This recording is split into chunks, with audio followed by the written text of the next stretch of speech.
வாழ்க வையகம், வாழ்க வளமுடன். கடலூர் கிச்சன் யூடியூப் சேனலுக்கு உங்களை வரவேற்கிறேன்.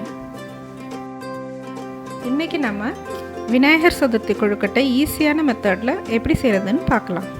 தேவையான பொருட்கள்: பச்சரிசி 1 கப், பொடித்த வெல்லம் 1 கப், பாசிப்பருப்பு 2 டேபிள் ஸ்பூன், எள்ளு 1 டேபிள் ஸ்பூன், ஏலக்காய் 2, உப்பு சிறிதளவு, துருவிய தேங்காய் சிறிதளவு. பச்சரிசியை 10 மினிட்ஸ் ஊற வச்சு நல்லா கழுவி காய வச்சுக்கோங்க.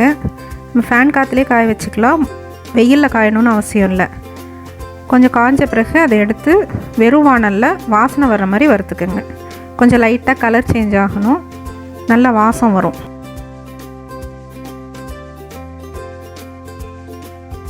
அரிசியை ஒரு மிக்ஸி ஜாரில் போட்டு அரைச்சிக்கோங்க. ஃபைன் பவுடர் ஆகணும்னு அவசியம் இல்லை, லைட்டாக குறகுறன்னு இருந்தால் கூட பரவாயில்ல. இதை நம்ம சலிக்க வேண்டியதில்லை, அப்படியே யூஸ் பண்ணிக்கலாம்.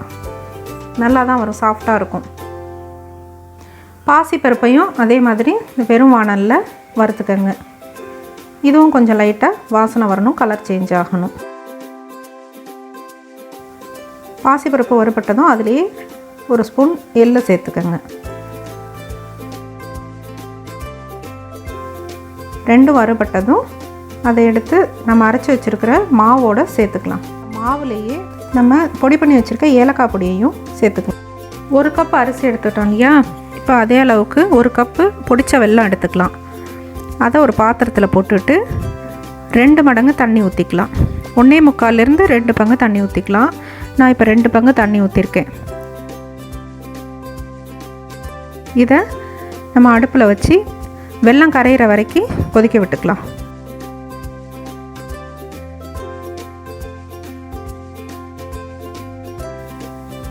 வெல்லம் கரைஞ்சதும் அதை மேலால் வடிகட்டி எடுத்துக்கலாம், ஏன்னா அடியில் லேசாக கொஞ்சம் மண் இருக்கும்.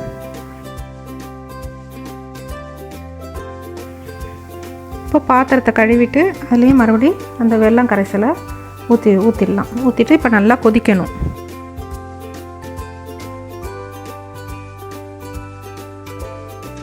கொதிக்க ஆரம்பித்ததும் நம்ம ப்ரிப்பேர் பண்ணி வச்சுருக்கிற இந்த மாவை போட்டு கிளறலாம். இதில் நான் ஒரு பிஞ்சு உப்பு சேர்த்துருக்கேன், நான் உங்கள்கிட்ட காட்ட மறந்துட்டேன்.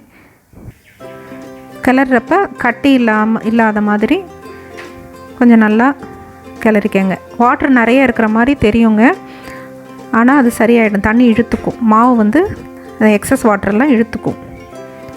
அதனால் பயப்பட வேணாம், நல்லா கிளறிட்டே இருங்க. இப்போது இதில் கொஞ்சம் துருவிய தேங்காயை சேர்த்துக்கலாம்.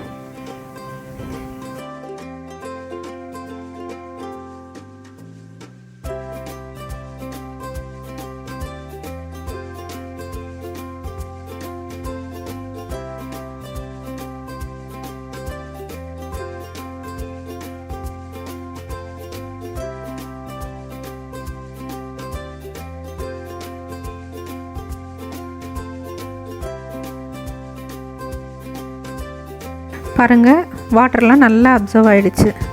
இதை ஒரு 5 நிமிஷம் சூடு ஆறுற வரைக்கும் அப்படியே வச்சிடலாம்.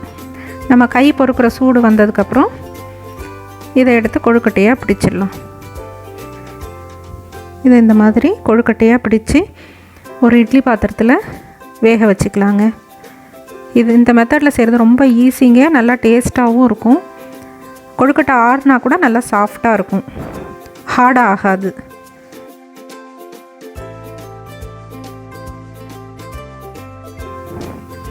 ஒரு 5 மினிட்ஸ் வெந்தால் போதுங்க, ஏன்னா இது ஆல்ரெடி நல்லா வெந்த மாவு தான். பாருங்கள், நம்ம விநாயகர் சதுர்த்தி கொழுக்கட்டை ரெடி ஆகிடுச்சு. இந்த வீடியோ உங்களுக்கு பிடிச்சிருந்தா கடலூர் கிச்சன் யூடியூப் சேனலை சப்ஸ்கிரைப் பண்ணுங்கள். தேங்க்யூ.